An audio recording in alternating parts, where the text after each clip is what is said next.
Dünyamız çevre kirliliğinin tehdidi altında. Endüstriyel ve kimyasal atıklarla, egzoz gazlarıyla giderek tehlikeli boyutlara ulaşan bu kirlenme tüm dünyada protesto ve tepkilere yol açıyor.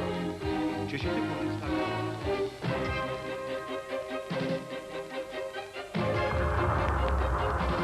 Üstün çamaşır makinesi Beko, gerekirse dünyayı temizler.